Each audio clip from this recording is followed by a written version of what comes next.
Everyone, this is Pete from the Niners DNA team, and we've got a special guest this evening. We've got Mitchell Filby, who has been a part of this group chat that we've been chatting about since the start of the channel.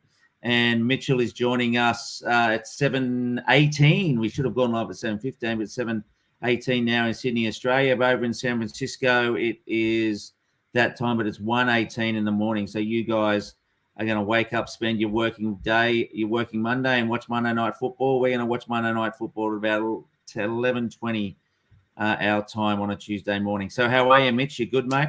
Yeah, very well. Thanks, Pete, for having me on today. Oh, I think you've got a great story, Mitch. I think we might just do a little bit of that. Get your background. For people that don't know, Mitchell has played some NRL.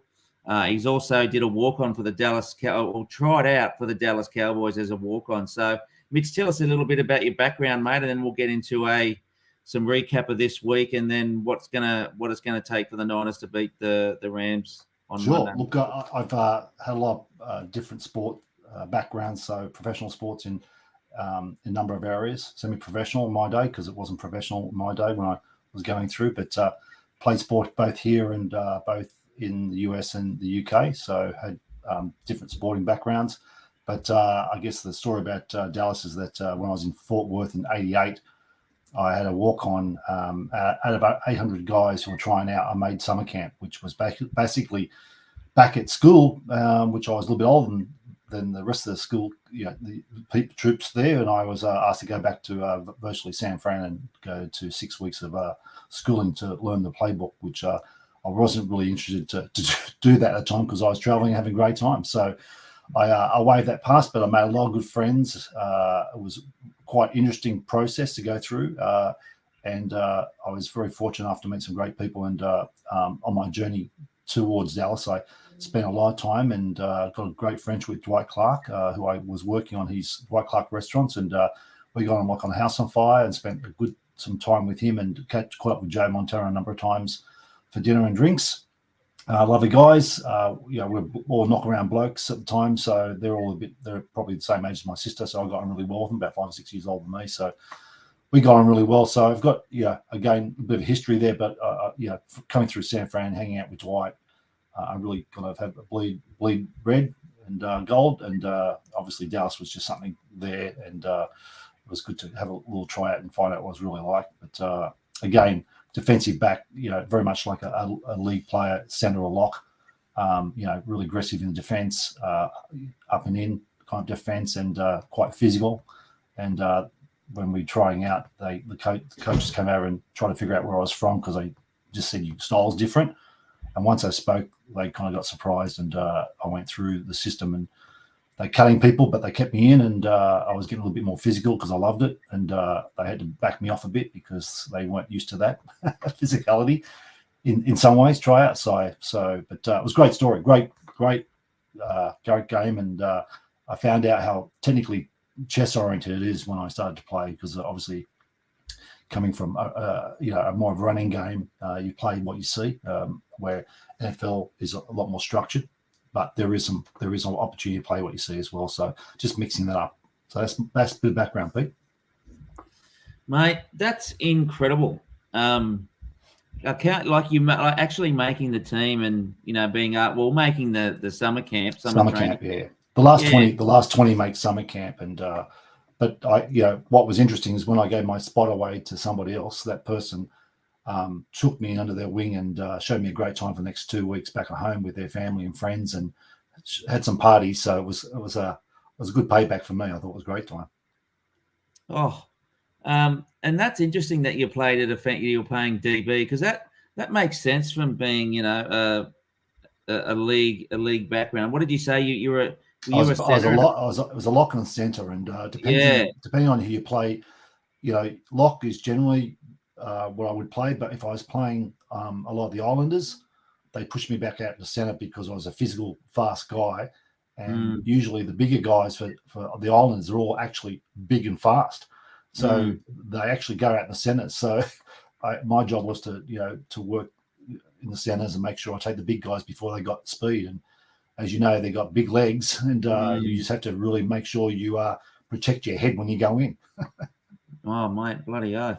Mate, great story, and we've all got these different stories of how us living in, we live in Sydney, but obviously there's other people on the Australian continent that love NFL, and we've all got, I think, any real interesting stories of how we got to know and love the Niners. But I think yours so far takes the cake. I think you have got the best story in terms of why you bleed red and gold. So what I thought we'd do tonight, mate, is have a quick recap because we've had week 4, pick out some games, and then we'll go through what Jimmy and Kyle went through this week with the we'll call it lip reading gate or lip gate. And then, preview how we'll win, how we'll beat the Rams if we are going to beat them, because I think it's very much a crunch game. But in terms of a week 4 recap, Mitchell, I looked at 3 games. I looked at Kansas City versus Tampa Bay. I looked at the Packers at home. Who were they at home to? They were at home to New England. They were, yep. And then obviously a team that I have great interest in, which is the Bills, and they were away to the Ravens. So I thought, watching Mahomes play today against behind a better offensive line was really the difference in terms of how they, when they played last time, it was just Mahomes running for his life, and they didn't have obviously they had some offensive line out for that Super Bowl. They're 3-3 now, Mahomes and Brady, in terms of the way that, they've played each other 6 times. It's 3-3. And I was asked by my son, who do I think is the best player right now in terms of those two? Obviously, I think it's Mahomes, but from a longevity perspective, I think it's Brady. But yeah, he was a freak today. I don't know if you saw that little lofted pass he threw over the safety's head just when he was going to run in for a TD, and then he decided to keep it, and he just lofted this beautiful little sort of a shovel pass over. He thinks on his feet. He's just phenomenal. Do you think he's getting a little bit more mature now in his plays? Or do you think he's still playing off the cuff a bit?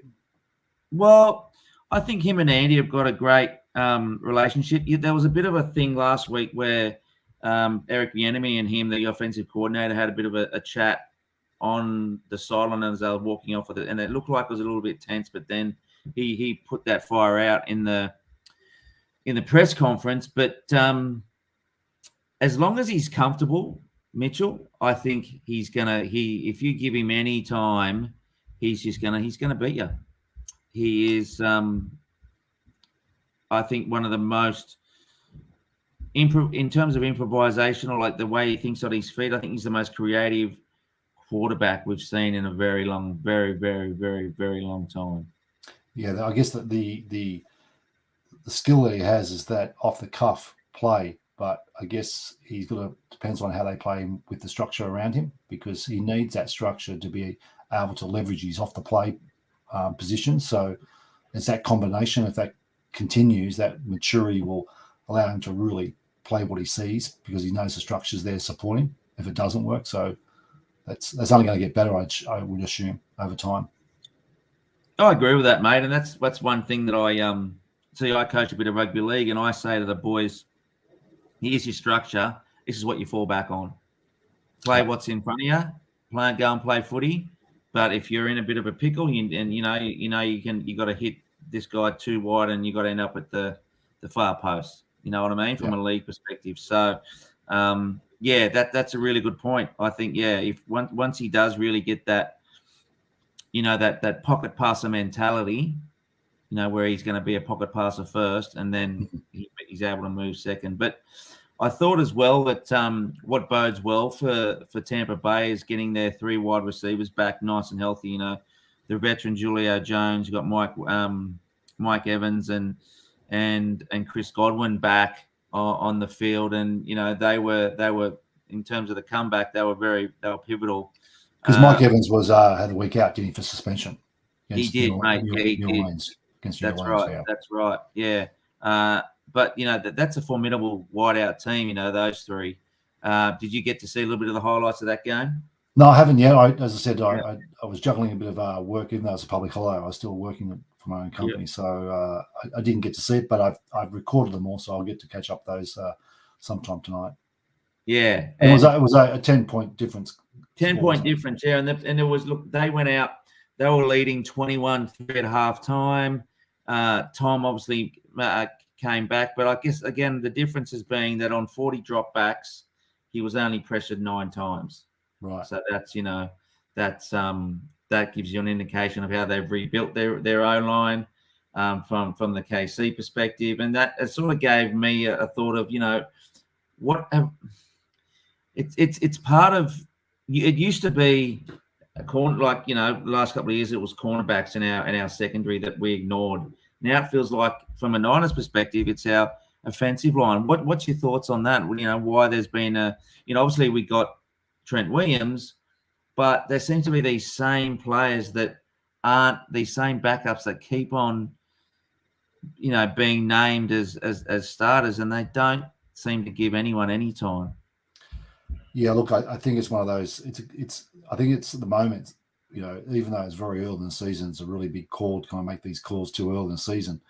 But I think there's a bit of an issue with the consistency of depth, and I don't know if our friend Kyle has the confidence to bring the new guys in. So it's really hard to read. I think everyone is trying to read it, from all the sideline perspective, but also anybody in the 49 community fans is all trying to figure out, what should be happening. And the business, the game had been, or the team had been built up with Trey there, but now that's gone. So I don't know how much they had at Plan B ready to go.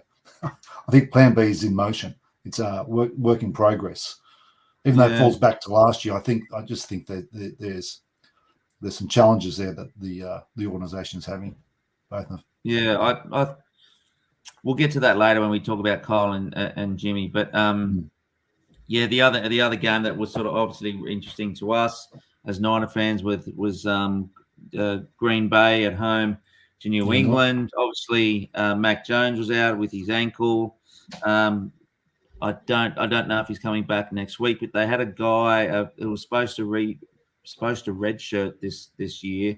His name was, if I just look at my notes, he was Bailey Zappi out of Houston Baptist. He played in a pretty good, he was playing Michigan, and I'm trying to think of the other, but he was in a good level, obviously higher than FCS where Trey comes from. But again, thinking about Trey, Christian Watson from Green Bay, their wide receiver, scored his first touchdown me off that jet sweep, which me and Rod have been talking about. We want Deebo Samuel to be doing way more of those sort of things. Yeah. Even though that this Zap guy was given the opportunity to win this game on both times, but I think when people talk like that and they talk about like they say he had the opportunity to win against a guy like Rodgers, who in the first half struggled, right? He, I think he was at 20 or 30% completion in the first half, right. But then came back huge, in a huge way in the second half and was just vintage Rodgers. Zap being, when you're relying on and expecting Zap to win a game against Rodgers, and he had the ball in his hand with I think about a little bit under 2 minutes to go in regulation time, couldn't get the job done, and then again in overtime he couldn't get the job done. But I think it's not because Green Bay ended up winning, didn't it? Yeah, they did. They won in overtime. Rodgers was just absolutely clinical on one of his drives in overtime, and he got what's the kicker's name, Crosby. So they won 27-24. But it's don't forget you got Green Bay had a big fan on the other side. Belichick loves the quarterback, doesn't he? Who, Rodgers? Yeah. But Belichick had a big say about him through the week. Oh no! Tell me about that. I didn't hear that. Tell me about Belichick that. He talked up Rodgers big time. So he said he's probably the best quarterback he's seen. So and I thought it was interesting, obviously, because obviously Brady, but he gave Rogers a big talking. Talked him up really big time. So I was interested seeing that. I thought that was I didn't know that was a bit of gamemanship on Belichick. It might have worked the first half.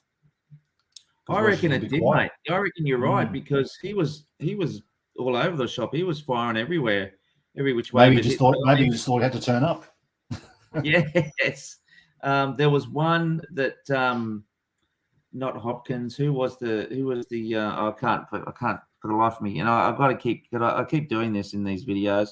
Is getting the names right of this receiver that should have caught the ball, but he just dropped it cold.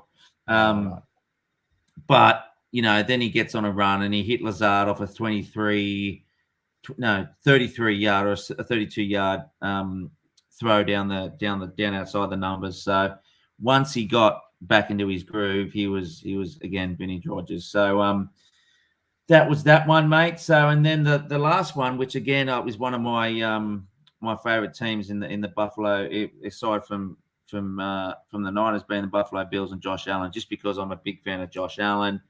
Yeah. The Bills were at the Ravens, and Josh Allen threw a pick on his first drive, and I think it just gave all the momentum straight back to the Ravens, because they Lamar scored off a little shovel pass straight away to Dobbins. Then Dobbins ran in for one, and then there was another couple of and I think there was another couple of scoring opportunities via way of field goals. But on their first 4 possessions, the Ravens were scoring each time, so they were in control of this game, and they were winning until about 30 seconds to go when the Bills got the ball back in the first half. They were winning 20-3, and as what happens and you would notice this from being a league fan as well, Josh Allen was able to show a little short throw, a little short pass to get a touchdown right before halftime, which can be a massive momentum shift, right? Yeah, definitely. You go in with a bit more confidence, you know. Go in with confidence, and then it makes it, you know, only a couple of score games, and he is 0-7. Josh Allen is 0-7 when he's facing a deficit more than 17 points. Right. So he became one of the first the first since Ryan Fitzpatrick back in 2011 to overcome a deficit bigger than 17 points, and that was back in 2011 with Fitzy. So he's a talent, Josh Allen, and he ran in for one himself, and I think he put himself in harm's way. He could have taken the step outside, but he decided to step back inside and take on the and what DB. Was the final score, Pete? What was the final score on that one, mate? Was 23-20. So look, the Ravens, I think, are in for a pretty good year, but again, you know, I think the Bills are Super Bowl bound. So, what's your thoughts on the Bills, mate, this year? It's really hard to pick. I said this earlier. If I had to pick, if you had to pick the team, the form one, it's Eagles. Out of all the teams I'm looking at, they're 4-0. They're playing really well. Well, they're the ones with there. That's right. They're the only ones with. I should have put that week 4 recap from the beginning of this chat. Jalen Hurts, Ohio State quarterback, he is unbelievable. Yeah, he's playing really well. They're putting together. So, and obviously it's important because one of their players is an Australian guy, so we have to always support the local boy. Josh Malata playing as a left tackle. Yeah. Ex-South Sydney fella. Geez, he's gotten bigger. Have you seen him? Have you seen him? Yeah, I saw him. I saw an interview before. But he looks fit too as well. His body shape has changed. And I think he moves. I think he's very similar in the way that his agility for a big man, the same as Trent Williams. You see the way that Trent Williams moves for a big man. Yeah. Can't believe he's out for 6 weeks. That really dampens us as a footy team. But anyway, 3 games there, Mitch, that we I wanted to talk about, because I think, you know, number one, they're going to be important for us being in Green Bay. I think Tampa Bay and the NFC, and obviously, the Chiefs with Mahomes and et cetera, et cetera. So I think let's move on now, mate, to Jimmy versus Kyle. And what I mean by that is just everyone in Niners land would know that there was a lip reading incident. And a lot of people have talked about this before, and it looked like he's saying, man, your place, what does he say? Your place sucked, man, or something I didn't like have a suck or shit, one of the two, yeah. Yeah, your place is shit or something like that. Let's, I don't want to go into, whether he said it or not. And he definitely said something. But what I want to talk about is a couple of things. Because I think you share some similar thoughts on Kyle. I don't think Kyle's head coach. I would let him have this year and let him go. But was the way in which they both reacted to it in the press conferences. Did you watch them? No, I didn't watch it, but I wasn't surprised when I saw the editorial about what was not said or who didn't take responsibility. And I've been saying that probably even late last year. It's the same thing, just different. Groundhog Day, just a different day. So I think that's going to be this Kyle and Jimmy show is going to still got some time to play out. So we'll see what happens. Yeah, I think what the similarities in both of them is their unwillingness to take responsibility. But there's another similarity in which they both contradicted themselves, right? So Kyle said, can't believe we're talking about it. Don't know, haven't seen it, blah, blah, blah. And then in the next sentence, when he's asked about it, he says, oh, I'm pretty sure that's not what he said. So did you watch it, Kyle, or did you not? He's a walking, and I've said this in past videos, he's a walking contradiction, Kyle. And then Jimmy said, oh, look, I don't know what it was, and, it was in the heat of the moment and stuff. He said it. Like, I'm not saying I'm not trying to say that, I'm not saying it's Bible, that he said that Kyle's plays suck, but he's a guy saying, I don't know what I said when he was the one who said it. It's just look. We all have made comments when you come off the field. You've been pulled or haven't played, missed a tackle or whatever it is. But you know what you say. You remember what you say. Because you know why you say it, so you know what you say. And it may not be verbatim, but you mostly know it. And he would have been shown that, and he would have went, "Oh shit! I can't believe they got that on camera. How am I gonna explain this one?" Yeah. Well, the emotions were telling.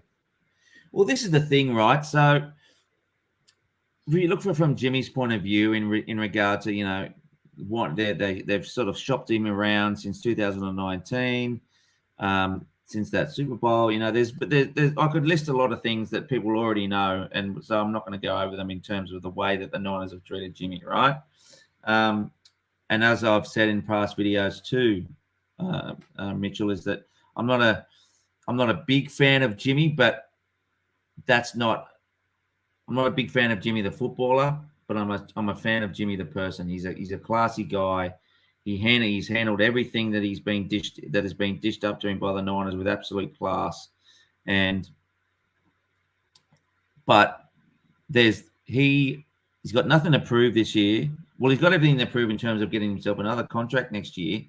But is he all in? Do you think Jimmy is all in this year in terms of wanting to be here? And because it was all about, the locker room loving him and all that sort of stuff. And then he put up that performance versus Denver. Do you think he is all in?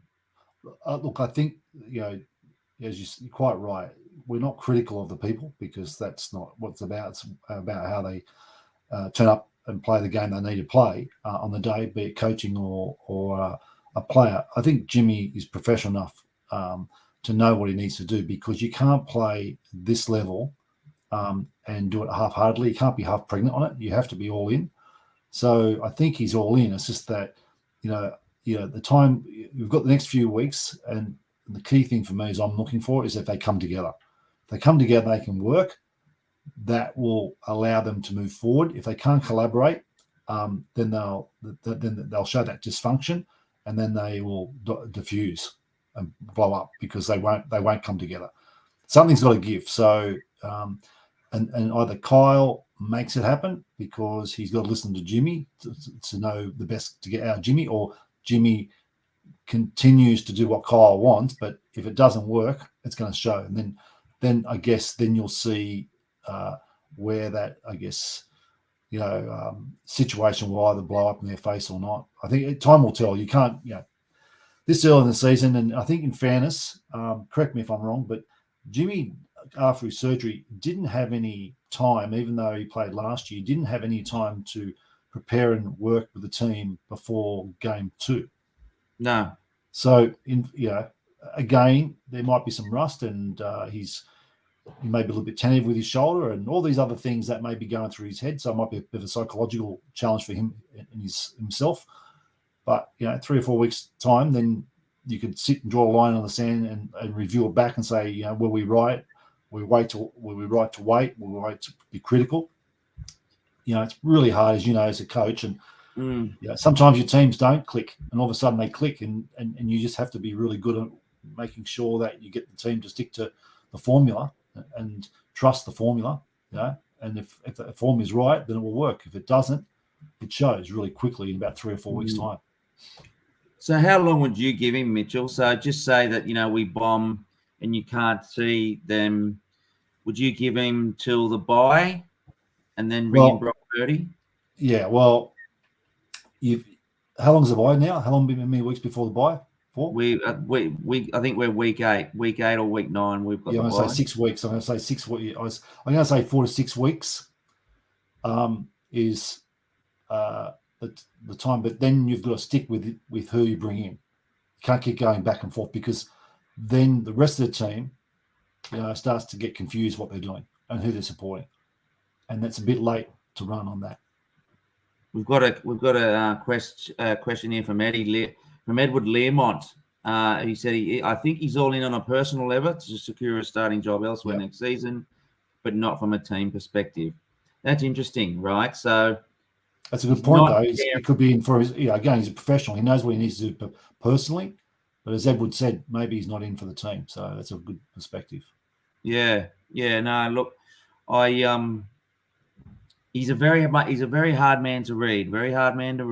And we're all the way over here in Australia. So, trying to guess and, and provide insights into what's happening is probably not the right thing to do. But anyway, we can always be armchair critics, but unless you're in the heat of the battle, and there's a lot of noise going on, it's a different thing when you're actually under that pressure. So it's, as you know, it's you can play even when you play professional sports, doesn't mean you play every minute of the game you're 100% on. You can't, because you drop a ball or you misread something or you make a mistake. It's about how you back it up and go up again and go again. So Jimmy is a professional. I expect him to lift his game because that's the type of person he is.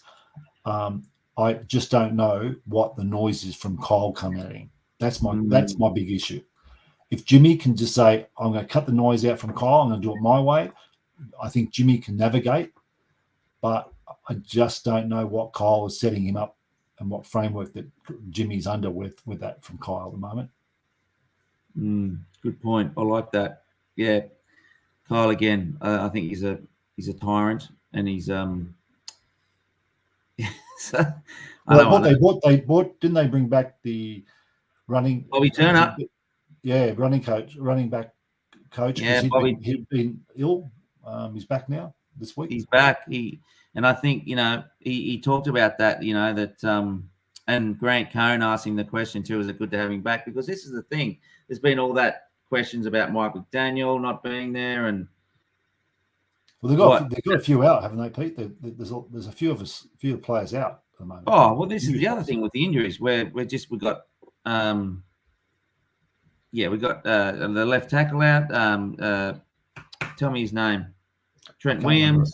Trent Williams. We could read the injury list out. I'll look it up before the end of the show. What sort of injury list we have?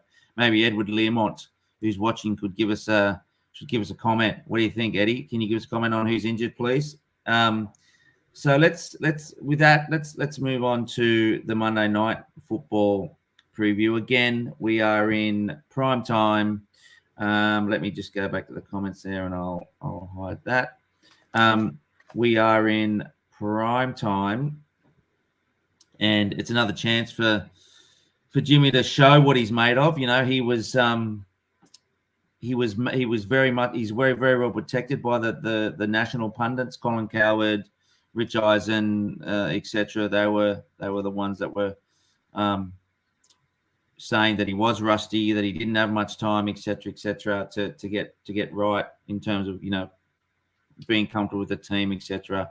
I think that was a bit of codswallop from, you know, being comfortable with the team. He's been here for so long, but that's what is in terms of importance of the season. And I know you have talked about it's early in the season, but if we lose this game, is it throw the baby out with the bathwater, or is it, you know, are we concerned? You know, what are some of the things that you're thinking about, Mitchell, in terms of what do you know?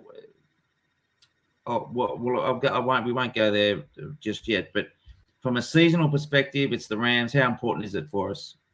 Look, I think if we come out and play a positive game, I think that will really change the view of a lot of pundits about, you know, the 49ers. They've got a year that they can do something with it. But if they come out and play a dour game, it will only just entrench everyone's thoughts and views about the 49ers, and then the players have to work through that, and that just makes it a harder job. They can work through it, but it makes it a hard job. If they play well and they play, you know, optimistic football, and opportunist football, and they play well enough, even if they lose, they can take something out of that, and the team will move forward. And all you want is with sport, it's about momentum.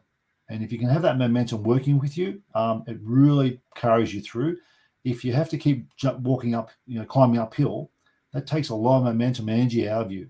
So that becomes the distraction. So, you know, again, I'd be looking for good symptoms of, you know, a good positive game, good attitude, playing well. Even if you lose, you're looking for the right criteria to make sure your season looks good, and that will help drive momentum. But if you dig yourself in a hole, it's very hard to dig yourself out. That's the challenge. I don't want to be nobody in the 49 community wants to see game after game digging ourselves out and making excuses. Yeah, I agree. Kinlaw was the one I was thinking of. Yeah. So as Eddie's done for us, thanks, Eddie. Armstead's out. Kinlaw, Trent, Kinlaw. Javon Kinlaw was supposed to have a big season. His knees hurting him again. The one that he got repaired. And as he's called him, Daddy Brunskill is back in time to dominate AD. And so I think Brunskill is going to play left tackle in place of Trent Williams. So in terms of the importance for me, Mitch, it's about it's got to be a massive improvement on last week. I think the team have to look like they want to be out there. And when I say want to be out there, as you've said, body language. The season is like it's almost like, you know, when I think about, you know, and a lot of the American viewers won't understand this, but one of our horse trainers, Bart Cummings, got his horses right to run on the day, right? And that's what I look at a season like that. You know, there's going to be ebbs and flows, but you're building towards the end of the season. And, you know, this is game 4. It's one of our opponents that we usually get the better of. And so from that point of view, I think in terms of importance, I think it's, you know, it's a little bit of a make or break in terms of the way in the direction the season will go. Look, we've got Carolina the week after that. That should get us back on track, but we don't know. Because if our confidence takes a beating tomorrow for Monday Night Football, then again, you know, it could cause us to go on a further downward slide. I think, look, if we don't win, we have to lose in a fashion that, you know, we can hold our head high. You know, maybe some calls or the bounce of the ball went the wrong way. But yeah. By the way, Pete, where's the game tomorrow? We're at home. Okay. Yep. Yeah. Levi. So the volume on the noise around the team, the negative noise is probably at a 4 or 5. It's just going to go up to a 6 or 7 if we get beat. If we get beat again, it's just going to go up and up and up. Next topic, mate, is how are we going to win? How's this game going to be won? Well, I if I follow all the boys on our chat, there's a lot of criticism about how the players are being used. So I don't put my foot in my mouth. What's your view on that, Pete? Like, how do you think the game's going to be played? Because we're always known as the best running game, but we've been doing that, but doing it with different people and put people in wrong situations. So not too sure how to read what we'll play tomorrow. How we'll play it tomorrow. I think McVeigh's a very similar coach to Kyle, so it's going to be a chess match from that perspective. The run game has to dominate. We're not a passing team, especially with Jimmy either. Jimmy's not a great passer. And people are, not saying that Jeff Wilson Jr. was the man. I still think we persevere with him. Last week he had 8 or 9 carries. It was 7.6 yards per carry. So he is doing the job. Sometimes, and a lot of that came from that big run. That big burst that he had, that bit explosive play that he had in the second quarter. But still, he's a good bell cow. He just runs it up. He hits it. He hits the line hard, and he's incredibly quick. We back it up with Jordan Mason. We don't use him all the time. We've got to use Ayuk more. We've got to use Debo more. We've got to stop using Ayuk as a battering ram. We've got to stop using Debo as a battering ram. And I think, using people like Juwan Jennings on our third down, because he's a big guy. He can get up tall. And as well as being able to, obviously, the one thing that will help us win is our D, and you don't have to say anything about our D in terms of what we want him to do. He seems to be sharing. He seems to be sharing the load in terms of where Stafford's going to. So last week he only went to Stafford 6 times. Sorry, Stafford only went to Cooper Kupp 6 times, which is amazing. You think there'd be at least 10 to 12 times that he would go to Cooper Kupp. And we're going to have Mooney Ward on him. So that's a really good matchup, I think, for us. But again, it just comes back down to, sticking to our identity. And again, we sound like a broken record on this channel in terms of that. But our identity is a run first, hold the ball, keep their D on the field for a long time. There was a game that we played against last year, and it could have been Philly or a lesser team, and that was where I think we held the ball for 9 minutes and scored off the end of that. So they kicked off to us, and we held the ball for 9 minutes. Just passing the ball on third down, or even getting a third down via the run, and so it's just doing what we do best and nullifying Cooper Kupp. He's kind of, and Cam Akers is a great running back, and he got to the promised land last week. So but again, I don't really feel like that we need to talk too much about our D. As long as I think to your point, it's a simple game, but I think this is where the frustration level is. Even though most Niners would know what our strength is and what we should be playing towards, what we do is we move against that, we move away from that, and the first thing you do is, what's Kyle doing? That's the first thing we always talk about, because we go, why are we doing that? Because we move away from it. And so I think that's where most of the Niner fans are confused, because I think it's quite clear where we're good at it. And the pundits all tell us, everyone says it, Niners is a running game, but we're just not playing it. Or if we are, we're playing it really unusual, I should say, in the way that we're putting people in the wrong positions to do that. So, and Eddie agrees. Get back to what we did last year. Get Debo to the edge. Get a bit more width about us, because of the outside zone, right? That's what we play. We seem to be doing this stuff up the middle, which is what Eddie's referring to, smashing them up the middle, engineering a few touches to create some space. Exactly. I really liked what you said about Kyle. It's always knowing, it's second guessing what he's doing. Okay, what's Kyle got in his bag of tricks today? What is he going to be doing in terms of, is he going to stick to the run? Is he why? Because think about Kittle. Kittle has not 4 or 5 targets last week. Yeah. Whether that's a sign of him being injured or easing him back into the game. One thing that I will say, Mitch, is that maybe it's the fact that he was so ensconced into the Trey playbook that now he's sort of meandering his way back to the Jimmy. Yeah, and that's why I did say that that's where there is they're revolving out of what they set the game up for Trey, and now they're moving back to Jimmy.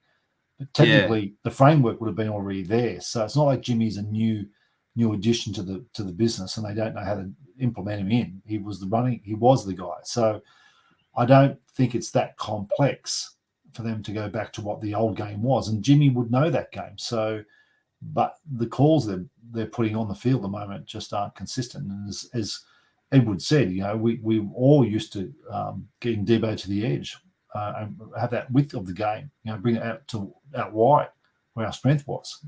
But we're just trying to nail up like a Emmitt Smith kind of straight through the guts, which we don't have players like that. No, we don't have that wrinkle where they, we're not designed to do that. Where they're sort of finding those little cuts up through the middle and being able to jump side to side. So in terms of coming to the end of the show, Mitch. Well, I want to get some final predictions from you, mate. So, what do you think is going to be the scoreline? And tell us one stat in terms of who's going to break out? Is it going to be Debo for this many yards, or Ayuk for this? What is our defense going to do? What is there any? Give us a score prediction if you think we're going to win, and a breakout stat. Look, I think Jimmy will turn the table tomorrow. I think he's one of those guys who loves to prove everyone wrong. So I think he will turn it up. I think he'll take command tomorrow. If we can score more than 20 points, we'll win the game. But if we score less than 20, there's going to be some real doubters out there, and it's going to make a job really hard. So my game would be 28-24, close game. But we have to really, we can't be making mistakes. And the last couple of games, what's really killed us is the penalties. So we just can't be giving away penalties because we're already digging ourselves in a hole, and the penalties just dig ourselves even deeper. So penalties will be the key issue for us. If we can keep the penalty count low, we've got a good chance to win. Yeah, and I'm wondering. I think Debo is going to be the secret. Yeah, that's right. Because if we can leverage Debo the right way, then we'll win. But if we don't leverage him, I think we'll be we'll be at sea a little bit if we don't have that running game the right way. But we'll see tomorrow. Time will tell. Time will tell, mate. What about yourself? What do you think? Well, I wonder if Eddie, watching at home, can give us his prediction too. We'll put it up on screen. Look, I think I want to say we're going to win, but I think things are going to get worse before they get better. I think we need to get to a point where, or I don't think not need to get to a point, but I can see this. Look, I'm not going to say that I'm confident we're going to win, and I'm not saying that the Rams are going to beat us. It's going to be a super close game. Like you said, 23-20. 27-24, something like that. It's going to be by 3 or 6 points. If you had a gun to my head, I said the Rams were going to win, by that margin, because I think Stafford has been having trouble with his arm. He's been getting sacked a lot. I think we are playing at home, so maybe yeah, a couple true. of points as well. Well, I guess so based on that. I'll say that we'll win based on the home advantage, what's his Stafford, being on a hard count, not being able to hear, those sort of basic little principles. I just hope you're wrong about Cooper Clark getting the ball as many times, getting low opportunities. Well, this is what I couldn't. I couldn't fathom that he was only getting those many touches, but I think he was matched up quite well last week. And, we've got that matchup again. So, look, I'm going to say, yeah, look, if you're playing at home, let's say the score, I reckon, I think the score will be 23-20. I think it'll be low scoring. And just to round it off, I think, what do we got? Oh, here we go. Eddie's come in with a big one, 31-21. I think we get back to our Rams domination. I predict Jimmy and Kyle bounce back. Yeah. The D to also play a big factor by winning the turnover battle. Yeah, look, if we can get a turnover or a pick six, that's what I think is going to put us in very good stead. Obviously, I mean, that's Captain Obvious. What do you think about that comment? Yeah, I like. I think I wonder if it's. I predict a Jimmy Kyle bounce back. I don't know if I can predict both. I know one of them will. I don't think I put money on both of them bouncing back, but one of those will bounce back and show us the way. Hopefully, I think it's Jimmy. I don't think Kyle's going to do that, but we'll see. Yeah, I'm losing confidence. I'm losing confidence. Last year I lost confidence in the way he played the game, and started out this year again. Anyway, and again the way he did the trade off, and he was letting. We're about to lose Depot at one stage, and Jimmy was sitting there, and I just didn't know what was going on. Yeah, it was a weird off season. I sometimes think this organization, it's one of those storied franchises, right, where we're in, as fans, we just want everything. We just want to be winning Super Bowls, and when we don't, we tend to look for ways that in which we can find not excuses. But don't forget, 49ers has got a very strong history pedigree, so the expectations are there. That's right. So that's why we're much more vocal and judgmental, because our expectation is success. So when you don't get that, you question it. That's right. I think we're a great fan base. All right, Mitch. Well, listen, it's your debut tonight, mate, and I really appreciated your insights, especially from a guy who, had a walk-on with the Dallas Cowboys, which is unbelievable. That would have been a great experience. And I think, one day let's do a show where we talk about, your friendship with Dwight York and love to. And Joey Montana. We'll get some really good stories. So, but look, some of them, as you know, some of them when they go on tour, they have to stay on tour. That's right. We won't delve too deep, but let's get a broad brushstroke of the life, a day in the life of Mitchell Filby over there in San Francisco. But okay, guys, so it's 8:00 over here in Sydney, Australia. It's probably 2 a.m. over there in San Francisco. You guys are going to wake up soon. Hopefully you can give the show a watch, like, and subscribe. It's been the Niners DNA team. We will see you tomorrow night for a review show of the Monday Night Football. Niners at home to the Rams. See you, Mitch. Thanks, Pete. Thanks, everyone. Take care.